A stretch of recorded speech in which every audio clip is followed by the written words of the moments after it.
Hello and welcome to another episode of Agri Art. In this episode, we'll be talking about 5 cultivars that can be utilized for breeding both aesthetically pleasing apples and disease-resistant apples. I'll be discussing the strengths and weaknesses of each individual apple cultivar we'll be mentioning. Let's get started. Brownleaf russet is a close relative of rosemary russet and a member of the nonpareil family. Due to being a sibling, full or half, of the rosemary russet, this cultivar may carry the same genes for disease resistance against fire blight. It is known to be resistant to both canker and scab, however, and has a flavor akin to the rest of the nonpareil family, being high acid and high sugar, with a very complex flavor profile. One of the main aesthetics of this apple are the pink flowers. Most apple cultivars have white flowers, but this one has pink flowers that remain pink throughout the season, until the flower season is over and the fruit season begins. The strengths, aesthetically speaking, would be pink flowers, disease resistance to both canker and scab, and potential resistance to fire blight. Weakness is the fire blight resistance may not be a thing within this cultivar, and the russet coloration found in such apples typical for the nonpareil family may not be to everybody's liking. The next set of apples we'll discuss would be the crossbreeds between Northern Spy and apples that contain pedigree of Duchess of Oldenburg.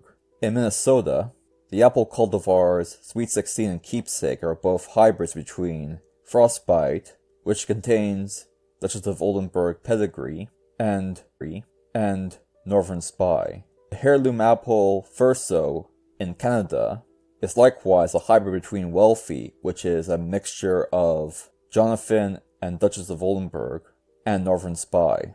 All 3 cultivars are known for their cherry flavor, so some combination of Duchess of Oldenburg in combination with Northern Spy creates apple cultivars that are cherry flavored in nature, creating a unique aesthetic, flavor-wise. Coloration-wise, most of the cultivars derived from these crossbreeds are reddish in coloration, making them suitable for conventional production. Duchess of Oldenburg, and much of its lineage, is known for fire blight resistance, although Furso is not known to be fire blight resistant or susceptible because it has not been tested for quite some time. Some sources suggest that Sweet 16 is resistant to fire blight, although other sources suggest otherwise, and at least one scientific document suggests that Keepsake is resistant to fire blight. The strengths of these cultivars is that it is cherry flavored and red. The weakness is that some of the Duchess of Oldenburg derivatives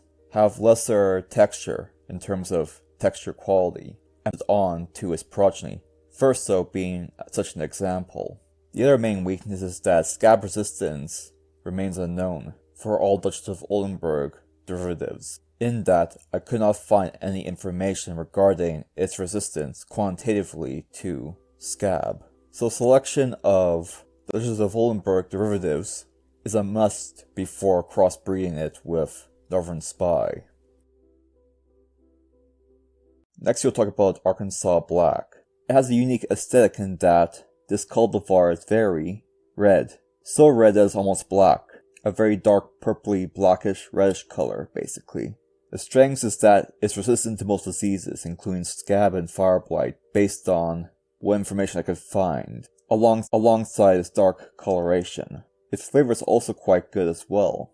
The weakness is that most of this information is only partially scientific in nature, in that I could not find any scientific papers, but I could find university webpage documents with no sources that could access, and plenty of nurseries. Nonetheless, it still could be an easily grown variety, well suited to a wide array of environments, and would be useful in breeding programs. Next we'll talk about Surprise. Surprise has been utilized extensively in various breeding programs. Albert Eder, alongside various other breeders, would take open pollinated seedlings to breed new varieties of red flesh apple from the Surprise apple, which has red flesh as well. This lineage of apples is the best flavored among the red flesh apples, and various breeders have made use of this cultivar. The benefits of this apple include the bright pink flesh of the apple, the reddish flowers, reddish bark and reddish leaves in fall, also found in these cultivars. There are of course weaknesses, the chief of which would be almost no disease resistance in most cultivars, and a mealy texture overall. Although its many aesthetic values, it'll take quite a few generations in order to get an apple of all the traits you want in an apple. Lastly, we'll talk about King of the Pippins. This cultivar is descended from Renette de Carmes, one of the major apple founders. It is also 2 generations removed from its founder cultivar, making it a good specimen for crossbreeding to improve genetic diversity. Flavor-wise, it's very much akin to a citrusy apple. It's also large and red. Its flavor is very much akin to many aromatic apples, but with a citrus note to it. It is resistant to scab and may be resistant to fire blight, although that's not fully confirmed yet. Its main weakness is that its flowers aren't anything special, but the fruit are much larger than most heirloom apples, making it well suited for a breeding program. And that about covers everything. Thank you for watching.